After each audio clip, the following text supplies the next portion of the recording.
Right now, if you walk 10 feet past your own fence, nothing happens. You know exactly where your yard ends and your neighbor's begins, because somewhere in a government office, a line is drawn on a map, backed up by a deed, backed up by a court, backed up by a police force. You've probably never once had to defend that line yourself. You've never had to stand on it with a spear and mean it. Zoom out further and the same thing is true at a much bigger scale. You live inside a country. A shape on a map with a name, a flag, and a border that, in theory, the entire world agrees not to cross without permission. You didn't invent that border. You didn't negotiate it. You were just born inside it, and everyone around you quietly agreed to treat that invisible line as real. That's an extraordinary thing when you actually stop and think about it. A line that exists nowhere in nature, drawn on land that doesn't know it's being divided, and yet millions of strangers who will never meet each other all agree to respect it. You can be arrested for crossing it wrong. Wars have been fought over an inch of it, and somehow, everyone just accepts that it's real. Now strip all of that away. No maps, no deeds, no governments, no police,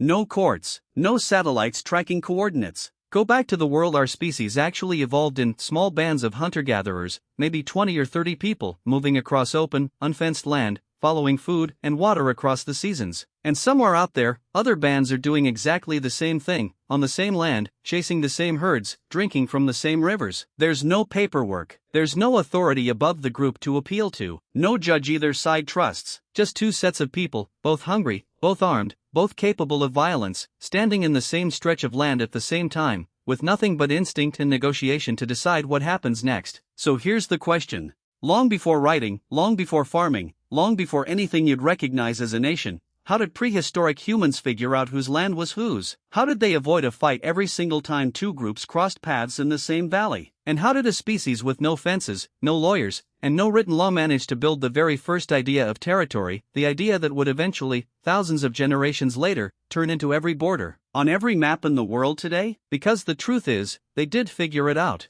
Not with treaties, not with signatures, not with anything you'd recognize as law. They figured it out with something much older, much quieter, and in some ways far smarter than a line on a map, a system so effective that it still shapes how humans think about us and them today, whether we realize it or not. Let's start with the first problem they had to solve. Not who owns the land, that question comes later, and it's more complicated than you'd think. The first problem was even more basic than ownership. How do you tell someone else's group apart from your own, from a distance, before anyone gets close enough to talk, before anyone even knows if the other side is friendly or dangerous? Because in a world without maps or borders, the very first territorial technology humans ever developed wasn't a line in the dirt. It wasn't a fence or a marker in the ground. It was something you could see on a person's body, in the way they moved, in the sound of their speech, before either side ever opened their mouth to negotiate anything at all. Anthropologists have a name for this: stylistic signaling. Long before language could carry complicated messages, the human body itself became a message.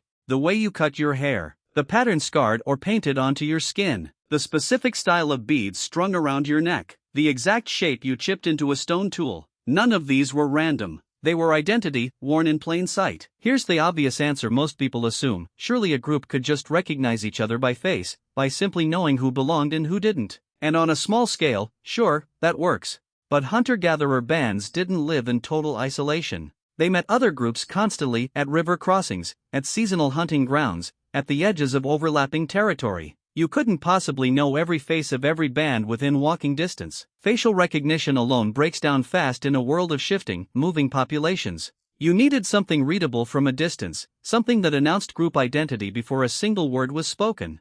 This is where the evidence gets genuinely striking. Archaeologists studying sites across Ice Age Europe have found that stone tool traditions, the specific way a group knapped a blade, the angles, the techniques, the finished shape, clustered geographically into distinct regional styles. Two groups living relatively close to each other could be making tools that look almost nothing alike, not because one method worked better, but because the style itself was the point. A spear point wasn't just a weapon. It was a signature. Anyone who found one, or saw one in someone's hand, could instantly tell, this person is one of us, or this person is not. The same logic shows up in body ornamentation. Perforated shell beads found at sites like Blombos Cave in South Africa, dated to roughly 75,000 years ago, are widely interpreted by researchers as some of the earliest evidence of symbolic identity worn not for function, but to communicate something about the wearer to everyone who saw them. Which group they belonged to, which alliances they held. Long before anyone could write a name down, humans were already wearing their identity on their bodies. But here's the problem with visual signals alone: they only work up close, and only in daylight,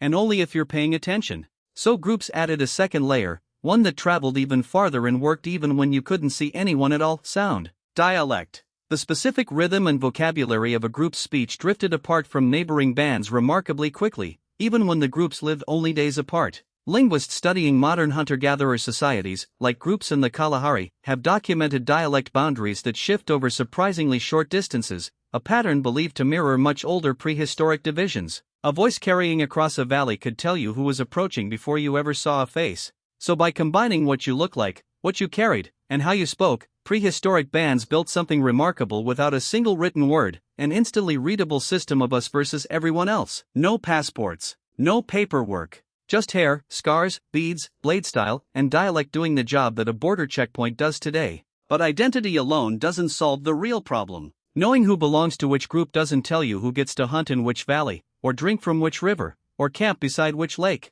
Identity was step one. It told you who you were dealing with. It didn't yet tell you what happened next when two different groups both needed the same stretch of land at the same time of year.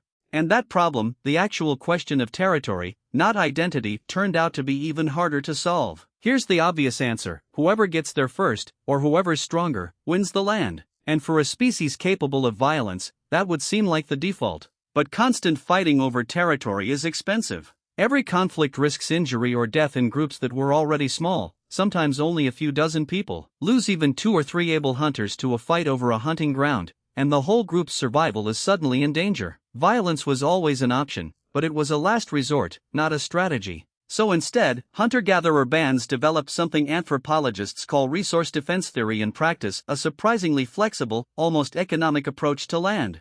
The key insight is this: not all land was treated equally. Some areas were fiercely defended, others were freely shared. The difference came down to predictability. A dense patch of fruit trees, a reliable fishing spot, a den of animals that returned every season, these were worth defending, because the payoff for controlling them was high and consistent. But wide open grassland, where herds moved unpredictably and food was thin and scattered, wasn't worth fighting over. Nobody could reliably profit from defending it, so groups simply let it be neutral ground. Researchers studying modern hunter-gatherer societies, including work by anthropologists on groups like the Jew/Hoansi in southern Africa, have observed exactly this pattern: territories with clearly defended cores surrounded by loosely shared buffer zones, a system believed to closely reflect much older prehistoric behavior. This meant prehistoric borders weren't hardlines at all. They were more like a gradient, dense and protected near a group's core camp, and softer, more negotiable, the farther out you went. It solved the fighting problem elegantly. You didn't need to fight over every acre. You only needed to fight over what actually mattered. But even with that system, bands still crossed paths constantly, especially at seasonal gathering points, river crossings during migrations, or mass gatherings when herds like reindeer moved en masse. And this is where the second major tool comes in: kinship and trade networks, functioning almost exactly like a passport. Marriage between distant bands wasn't just romance, it was strategy. By marrying someone from a neighboring or even distant group, a band created a blood tie that meant, if you crossed their land later, you weren't a stranger anymore, you were family, or family of family. Genetic studies of ancient remains, including analysis from sites like Sungir in Russia, suggest small hunter-gatherer populations deliberately sought partners from outside their immediate group, creating exactly this kind of network across the landscape. A web of relationships that turned potential enemies into obligated hosts. Trade worked the same way. Exchanging tools, shells, or pigments with a neighboring group created a standing relationship, an unspoken agreement that said, we've dealt with each other before, we'll deal with each other again, there's no need for this to turn violent. Between the layered identity signals, the flexible core versus shared territory system, and marriage and trade acting as passports across the landscape, prehistoric humans built something extraordinary. Not a formal system, not a written law, but a working, livable answer to one of the hardest problems any social species can face: how strangers who could easily kill each other instead learn to share a world. All of this, the identity markers, the flexible territory, the kinship networks acting as passports, wasn't a temporary fix. It was the beginning of something that never really went away. It was the root of an idea humans have never stopped building on: that land can belong to a group, that belonging can be signaled without words, and that strangers can be sorted into one of us or not one of us before a single conversation happens. Think about what actually changed between then and now. The core logic never disappeared, it just got new tools. Stylistic beads and blade shapes became flags and uniforms. Dialect boundaries became national languages. Kinship networks that turned strangers into obligated hosts became diplomacy and alliances between nations. Even the core versus shared land pattern hunter-gatherers used still echoes in how modern states treat a capital city very differently from a disputed, loosely controlled border region. None of this is a coincidence. A country, at its core, is still answering the exact same question a hunter-gatherer band was answering 50,000 years ago: who belongs here, and who decides? What's remarkable is that none of it required anyone to invent it on purpose. No prehistoric leaders sat down and designed a system of borders and identity. It emerged, generation after generation, out of thousands of small, practical decisions: which beads to wear, which dialect to speak, which valley was worth defending, which stranger was worth marrying. Slowly, without anyone intending it, those small decisions built the deep psychological scaffolding that every nation on Earth still runs on. The instinct to sort people into groups, to defend certain ground fiercely and share other ground freely, to trust people who share your markers and hesitate around people who don't. None of that is a modern invention. It's tens of thousands of years old, and it's still sitting quietly underneath every flag, every passport, every line on every map.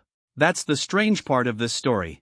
We tend to think of countries as one of the most artificial things humans have ever built: paperwork, treaties, ink on paper. But pull back far enough, and you can see that the actual machinery underneath was never artificial at all. It was built by hungry, mortal people trying to avoid unnecessary violence, trying to know at a glance who they could trust, trying to keep their small group alive one more season.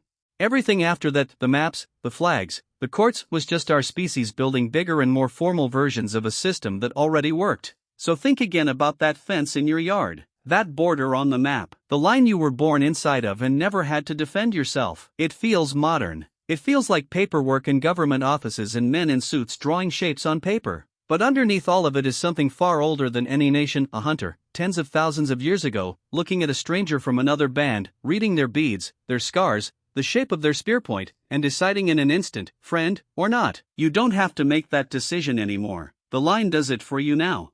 But the instinct that built the line in the first place never left. It's still there, quieter now, buried under paperwork and treaties and centuries of history, the same ancient need to know where you belong, and who belongs beside you.